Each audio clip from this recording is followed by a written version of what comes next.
Hello everybody, thank you so much for the support on the Sleep Token review. It's insane that that had 5,000 views, but I think part of it had to do with the fact that I got the review out early, so I do appreciate a lot of people who watch that, and the new people, if you want to stay around and see the channel. I appreciate anyone who wants to see what reviews and what's in store for the channel, so appreciate that. Just to say, if it is bothering you, the PC sounding like it's a jet engine, I am definitely in a point where I really need to get a new computer. This one crashes a lot, and frankly editing is hard because the computer just slows down, the applications constantly crash, and the computer will just crash generally anyway, so unfortunately a lot of my editing is limited just using screensavers I've made, or just minor little bits of text. I wanted to do more with them, but because of my limited capabilities with the computer at this point, no, that's not happening. But anyway, let's dive into this review. I'm going to be reviewing the brand new album by the new metal band Tetrarch, The Ugly Side of Me. So Tetrarch is one of the bands to kind of form in this new wave of metal, of new metal rather, and I've honestly enjoyed what they've had in store. Their Freak release was quite nice, but Unstable was the point where I thought there's big things in store for Tetrarch, and I feel like this is a band that has a lot of potential to really shine there. And I think Unstable was a great release, had some great songs like You'll Never Listen, I'm Not Right, Addicted, Sick of Me. There's some good stuff on there, but The Ugly Side of Me does also bring some strengths that I think I would have liked to see more from that record. And I think the interesting part is I probably put them on the same tier as each other when it comes to it. I think this album does manage to have the higher highs in the end, but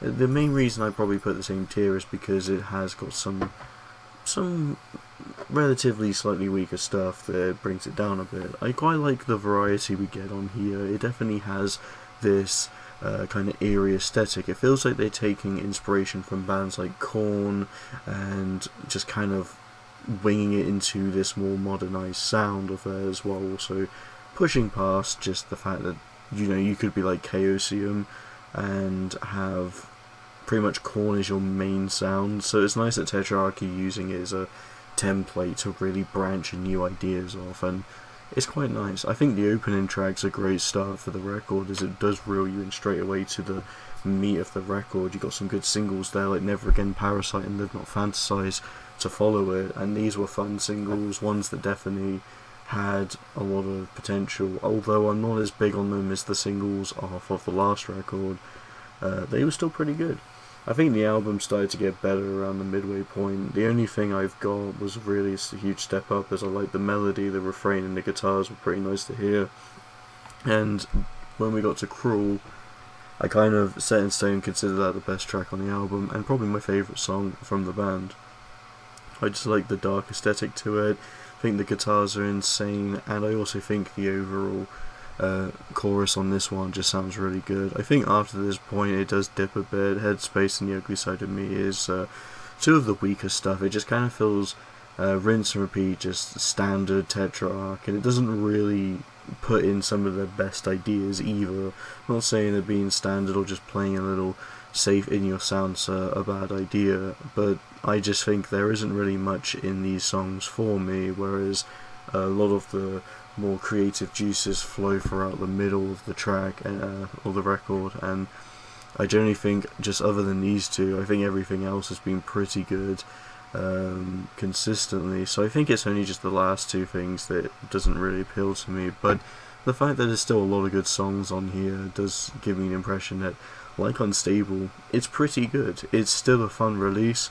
Those last two songs might even grow on me because there's still ideas I like in them. I just think their execution isn't quite as good as the earlier tracks, but honestly, for a Tetrarch release, it's quite nice. It's definitely worth the wait, although I feel like it's unfortunate for any album or band to release an album this week, because it's going to be overshadowed by Sleep Token. Yeah, I'm not surprised, but even so, Tetrarch has still done a pretty good album, and I think this is a nice new metal more new metal sound. So I haven't really got much else to say than that. I think the chemistry between the bands has just been consistently growing strong. I think the band members are just improving upon what worked last time, and they definitely got some good ideas onto this record. So I'll give this one a 3.5 out of 5. It's pretty fun, it's pretty good, nothing insane, but it's certainly still a definitely worth listen. So that's all I have to say. Thank you so much for watching, and see you in the next video.